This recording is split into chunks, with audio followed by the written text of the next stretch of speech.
طبرانی اوسط میں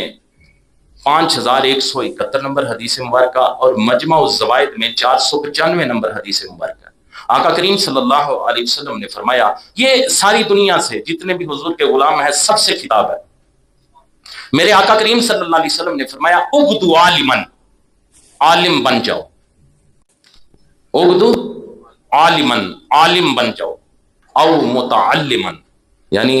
اگر سارے عالم نہیں بن سکتے، پہلے نمبر پہ حضور نے فرمایا علم حاصل کرو، عالم بنو۔ اگر سارے علم حاصل نہیں کر سکتے، سارے عالم نہیں بن سکتے، او متعلمن، پھر عالم کا شاگرد بن جاؤ، علم سیکھنے والے بن جاؤ۔ اگر تم سارے عالم کے شاگرد بھی نہیں بن سکتے، علم سیکھنے والے بھی نہیں بن سکتے، تو حضور نے فرمایا او مستمعن، یا عالم کو سننے والے بن جاؤ، عالم کو سننے والے بن جاؤ۔ اگر سارے عالم کو سننے والے بھی نہیں بن سکتے تو حضور نے فرمایا او محبن، عالم کے حبدار بن جاؤ، علماء سے محبت کیا کرو۔ پہلے فرمایا عالم بن جاؤ، پھر فرمایا عالم کے شاگرد بن جاؤ، پھر فرمایا ان کو سننے والے بن جاؤ،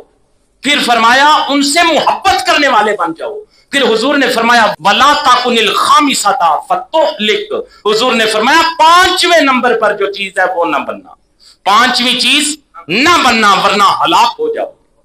مجھے بتائیے کہ یہ جو 4 چیزیں ہیں کہ عالم بن جاؤ، عالم کا شاگرد بن جاؤ، عالم کو سننے والے بن جاؤ، عالم سے محبت کرنے والے بن جاؤ، 5ویں چیز نہ بننا، یہ 5ویں چیز کیا ہے؟ یعنی علماء کے دشمن نہ بننا، علماء پہ بکواس نہ کرنا، علماء کی شان میں گستاخیاں نہ کرنا، علماء کی بے ادبی نہ کرنا، وگرنہ ہلاک ہو جاؤ گے۔ آج دیکھ لو سوشل میڈیا پہ کچھ نوجوان کس طرح علماء پہ، صحابہ پہ، اولیاء پہ کس طرح اپنی زبانیں تان دراز کر رہے ہیں۔ اگر وہ زبانیں تان دراز کر رہے ہیں تو ایسے جہلمیوں کو اور ایسے بے مہاروں کو یہ سمجھ جانا چاہیے کہ جو ان 4 کیٹیگریز میں نہیں آتا 5ویں میں آتا ہے تو میرے حضور نے فرمایا وہ ہلاک ہوگا، وہ دنیا میں بھی ہلاک ہوگا اور آخرت میں بھی ہلاک ہو جائے گا۔ حضرت عطا تابعی فرماتے ہیں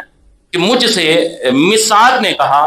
زدتنا خامسۃ لم تکن عندنا، انہوں نے کہا کہ آپ نے 5ویں چیز کا ذکر کیا ہے جو ہمارے علم میں نہیں۔ فرمایا والخامسۃ ان تبغض العلم واہلہ، کہتے ہیں 5ویں چیز یعنی ہلاکت یہ ہے کہ تم علم اور اہل علم سے نفرت کرو۔ طبرانی صغیر کی 2 جلد میں 9 نمبر صفحے پہ یہ روایت موجود